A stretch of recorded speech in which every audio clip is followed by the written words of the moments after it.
Bismillahirrahmanirrahim. Assalamualaikum warahmatullahi wabarakatuh. Waalaikumsalam warahmatullahi Waalaikumsalam warahmatullahi wabarakatuh. Alhamdulillahirrahmanirrahim. Ini kita sudah masuk pertemuan yang ketujuh ya. Jadi pertemuan terakhir sebelum UTS. Jadi minggu depan kita melaksanakan UTS. Tentunya saya mengingatkan sebelum nanti presentasi berjalan ya. Maka ini saya perlu tekankan bahwa minggu depan UTS yang artinya produknya dikumpulkan. Produk menulis kreatifnya dikumpulkan yang berupa cerpen. Ya, itu diunggah, ya, diunggah di e-learning filenya dan nanti saya minta satu anak ya perwakilan atau PJ-nya itu mengumpulkan print out-nya ya mengumpulkan print out-nya dan menemui saya untuk saya periksa nanti. Saya beri catatan biar lebih cepat mengoreksinya seperti itu. Karena nanti kalau dalam bentuk file itu proses pencatatannya atau memberi arahannya itu lebih lama. Ya, maka dari itu nanti cerpennya itu di print out ya dan dikumpulkan. Untuk format-formatnya dan ketentuan itu sudah saya tulis di soal ya di e-learning seperti itu. Hari ini nanti kita melanjutkan presentasi ya. Tapi ini belum hadir ya. Oh ini Alan baru bergabung. Kemudian nanti setelah terkumpul dan sudah saya beri catatan untuk perbaikan dan lain sebagainya, itu bisa PJ langsung membuat struktur bukunya. Jadi mulai daftar isi, ya kata pengantar, dan bisa dilanjut ke proses penerbitan seperti yang sudah pernah dilakukan di semester yang sebelumnya pada buku puisi gitu ya. Karena saya sempat bertanyakan di awal-awal, apakah sudah pernah ya untuk menerbitkan buku? Sudah lah, jadi sudah punya pengalaman. Nah, nanti saya akan mengkoordinasikan hanya dengan PJ-nya saja. Jadi Mbak Aulia ya PJ-nya ya, karena yang biasanya hubungi saya adalah Mbak Aulia. Di Mbak Aulia di hari Jumat depan itu bisa menemui saya untuk mengirimkan cetak cerpennya. Jadi sebelum hari Jumat atau pas di hari Jumat pagi ya, itu nanti mengkoordinasi teman-temannya. Ada yang ditanyakan terkait teknis UTS?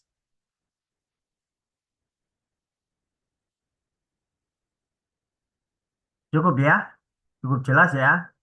Nanti ada di kriteria itu saya masukkan di soal UTS. Seperti itu ya. Oke, untuk mempersingkat waktu, saya persilakan kelompok yang hari ini untuk presentasi segera mengambil alih. Silakan Mas Alan, Mbak Kartika, dan siapa? Satunya. Sudah bergabung. Oh ya, sudah Afif sudah bergabung. Oke, silakan. Saya persilakan. Monggo.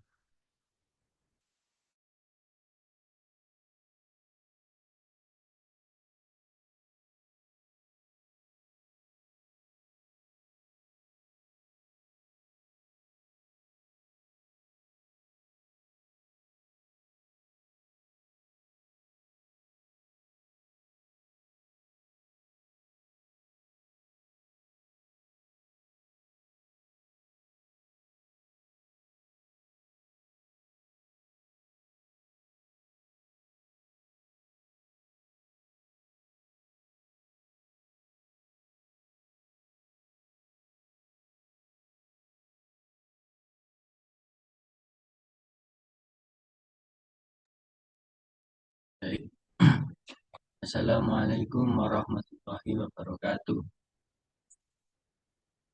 Di sini kami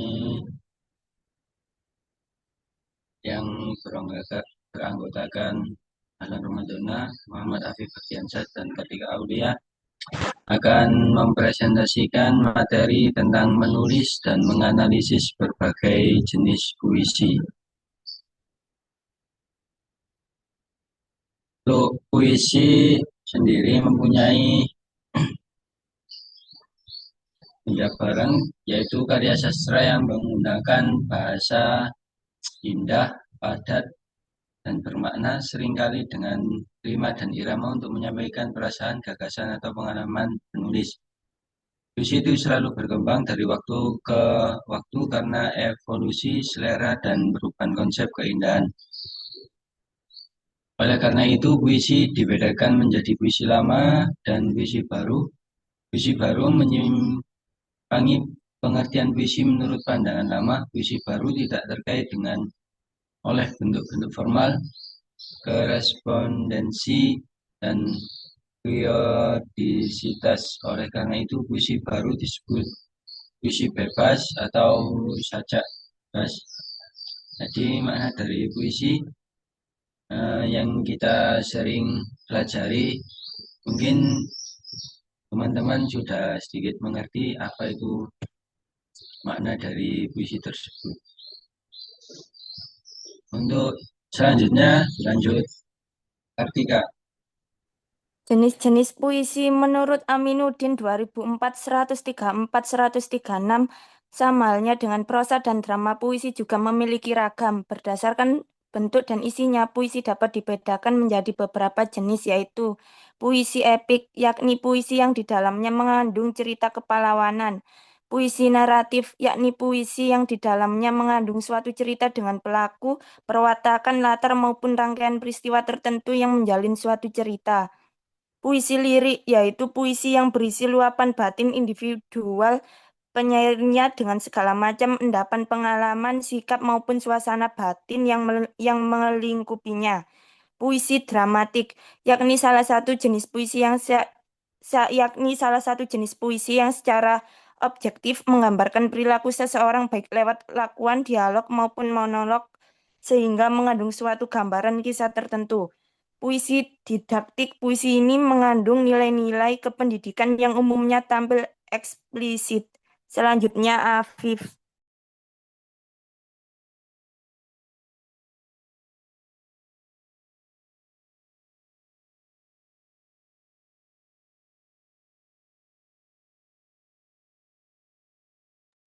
Baik,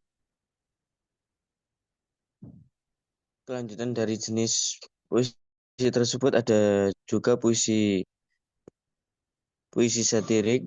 Puisi ini mengandung sindiran atau kritik tentang kebincangan atau ketidakberesan kehidupan suatu kelompok maupun suatu masyarakat.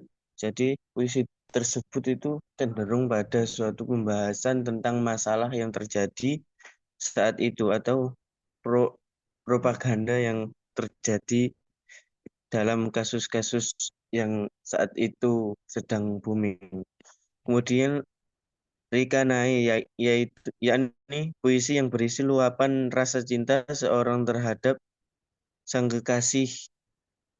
Jadi puisi tersebut itu mengisahkan atau menggambarkan suatu perasaan seseorang yang diluapkan dalam puisi tersebut. Elegi yakni puisi tatapan yang mengungkapkan rasa pedih seseorang. Ode yaitu puisi yang berisi pujian terhadap seseorang yang memiliki jasa atau sikap kepahlawanan. Kemudian himne yaitu puisi yang berisi pujian terhadap Tuhan maupun ungkapan rasa cinta terhadap bangsa atau tanah air. Selanjutnya, unsur dan prinsip menulis puisi.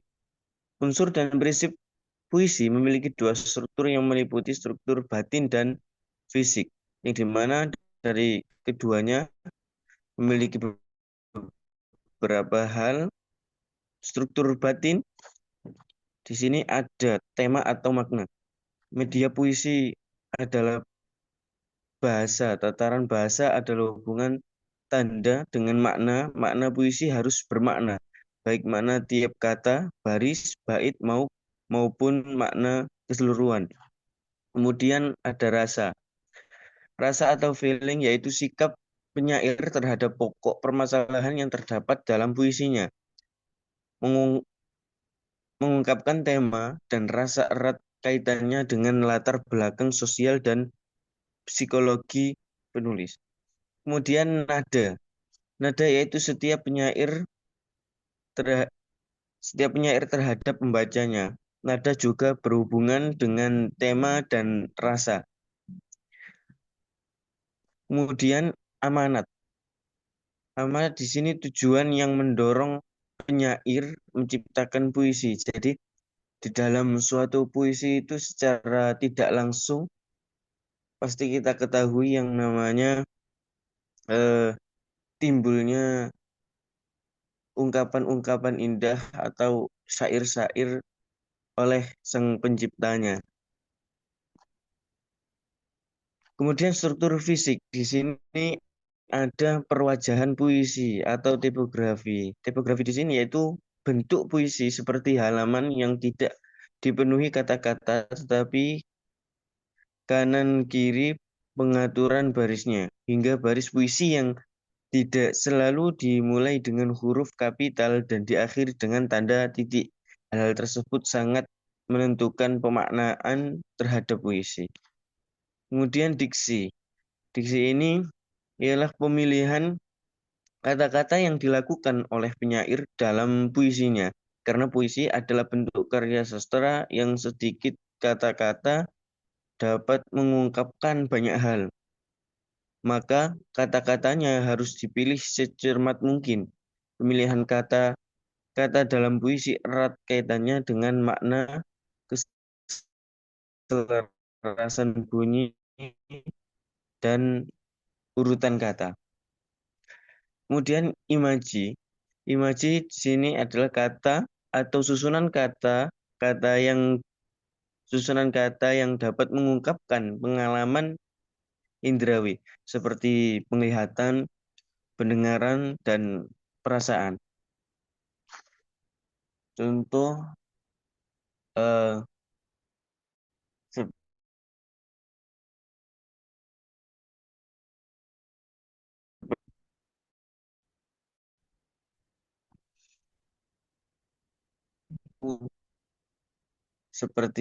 seperti sebusur pelangi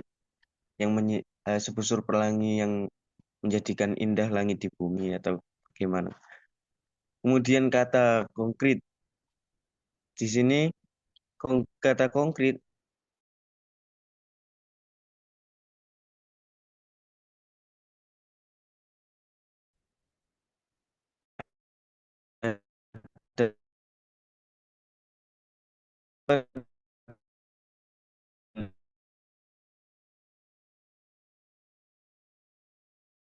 gagasan atau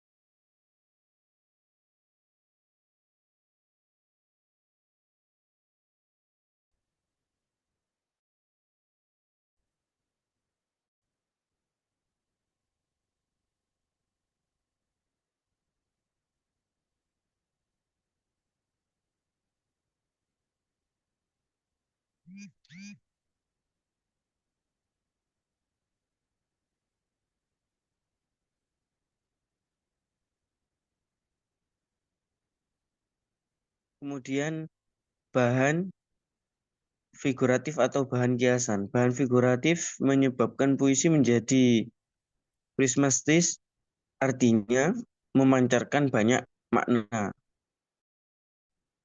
Kata Muluyo 1987 halaman 83. Verifikasi ialah berkaitan dengan rima, ritme, dan metrum. Rima adalah persamaan bunyi pada puisi, sedangkan ritme adalah tinggi, rendah, panjang, pendek, dan keras lemahnya suara. Kemudian Mas Ahlan silakan dipersilakan. Berikutnya yakni untuk menulis puisi, Ayu Utami menyebut bahwa orang yang menulis itu ada dua macam. Pertama, mereka yang betul-betul berbakat menulis. Kedua, mereka yang kurang bakat tapi memiliki kemauan untuk belajar menulis. Bagi yang berbakat, panduan berfungsi agar mereka bisa bercermin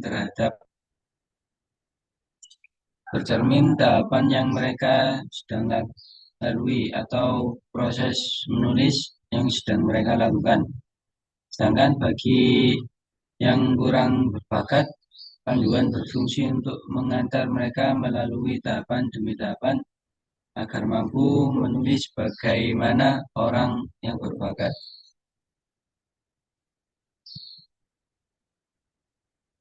Berikutnya, bacakan Kartika. Analisis puisi. Untuk menganalisis sebuah puisi, perlu mengetahui langkah-langkah sebagai berikut. Membaca dan memahami puisi. Baca puisi beberapa kali, perhatikan makna literal dan emosinya. Mengidentifikasi perangkat sastra, temukan penggunaan imaji, metafora, simile, personifikasi, aliterasi, dan gaya bahasa lainnya.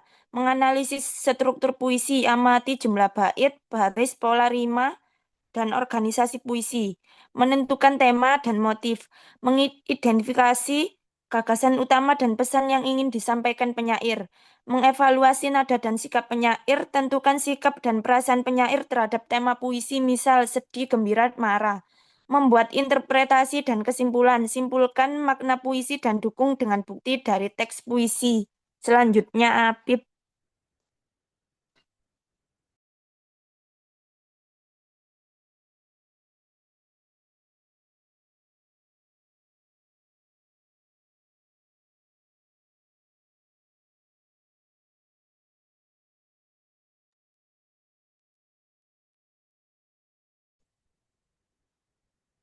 Baik, kemudian contoh analisis puisi.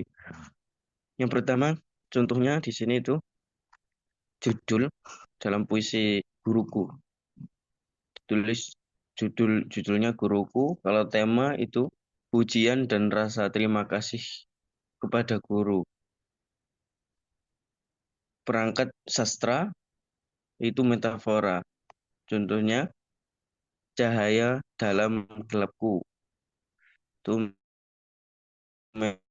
metafora personifikasi.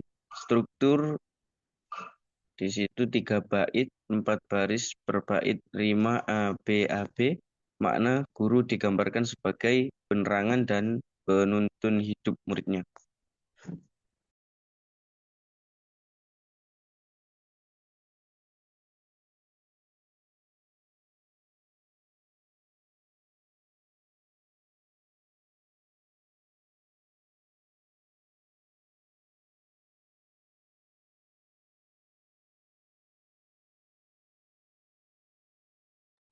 Baik, itu tadi tentang puisi dan menganalisis puisi.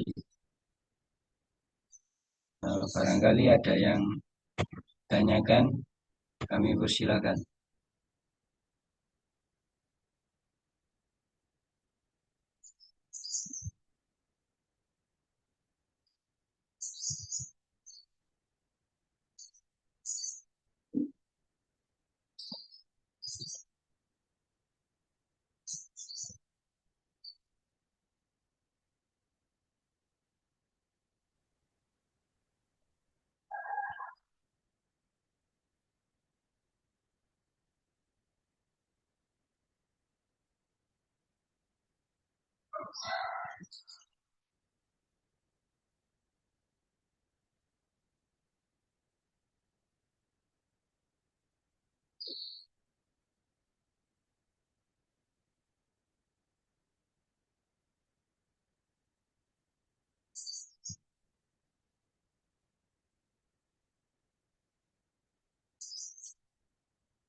Apakah ada yang bertanya?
Baik, di sini ada pertanyaan dari Mbak Marta, yaitu bagaimana cara yang tepat untuk menganalisis puisi yang mempunyai banyak bahasa kiasan atau biasanya disebut prismatis.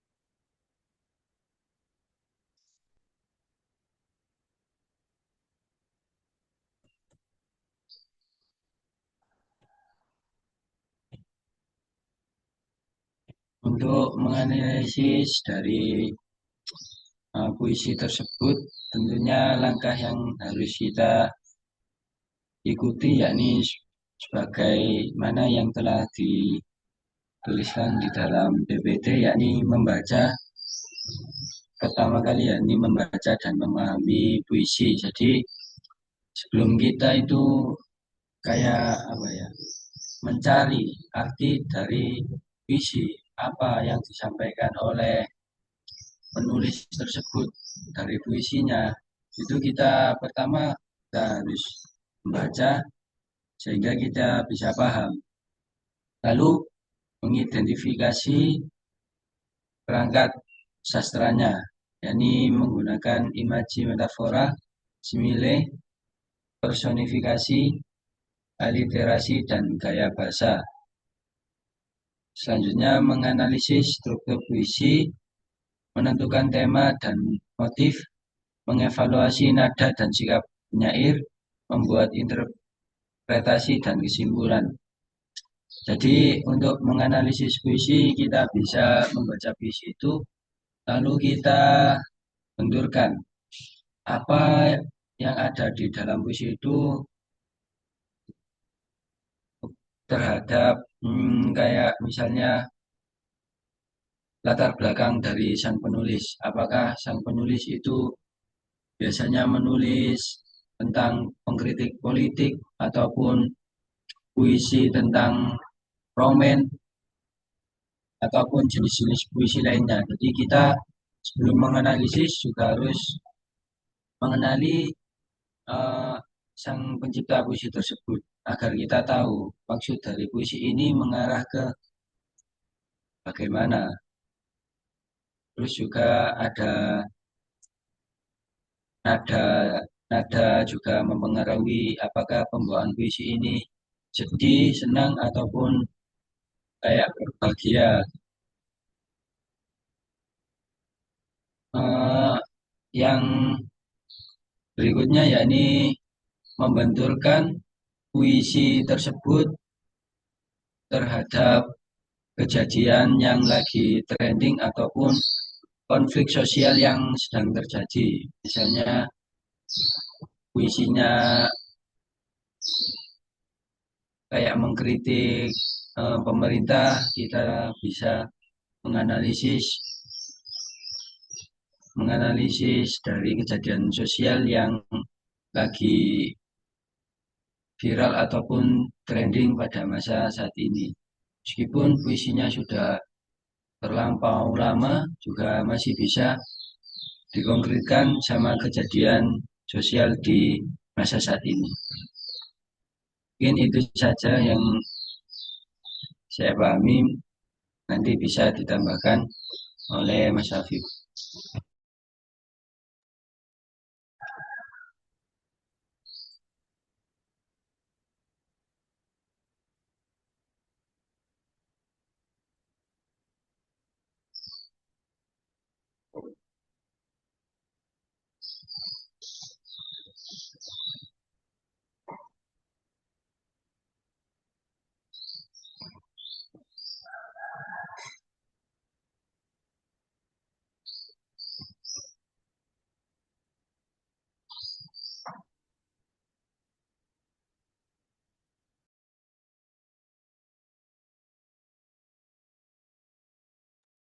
Baik, saya di sini izin menambahkan sedikit mengenai soal dari Mbak Marta. Jadi, untuk menganalisis puisi yang mempunyai banyak bahasa, kiasan, atau biasanya disebut prismatis, sudah dipaparkan dan dijawab, dijelaskan oleh Mas Ahlan. Di situ memang yang perlu dilakukan salah satunya ada mengidentifikasi perangkat sastra dulu, atau menemukan penggunaan imaji atau gaya bahasa yang dimana di situ kan kadang kesulitan dalam mengenal bahasa tersebut memiliki makna atau tujuan yang seperti apa. Nah, itu bisa dicari dari perangkat sastranya melalui gaya bahasa atau penggunaan imaji aliterasi. Nah, mungkin itu sih. Dan kemudian perlu juga struktur puisinya, seperti jumlah bait, baris, pola rima, dan organisasi puisi.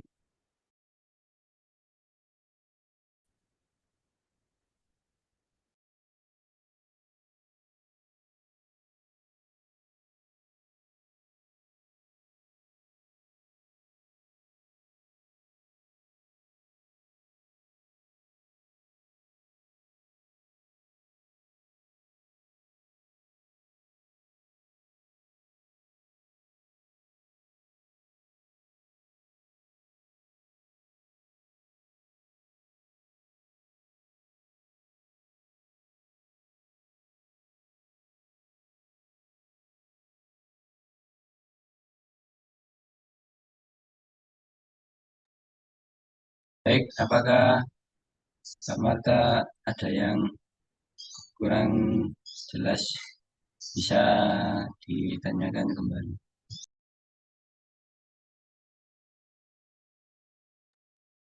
Sudah cukup jelas, Mas Ahlan. Terima kasih atas jawaban kelompok Anda. Baik, apakah yang lain ada yang ditanyakan? Hmm,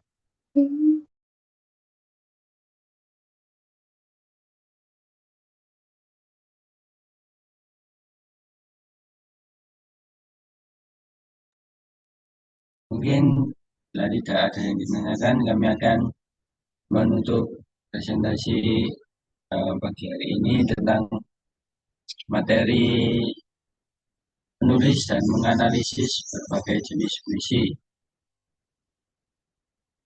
Jadi kurang lebihnya kami mohon maaf. Wassalamualaikum warahmatullahi wabarakatuh. Waalaikumsalam warahmatullahi wabarakatuh. Oke, terima kasih untuk kelompok ini yang sudah mempresentasikan dan memaparkan.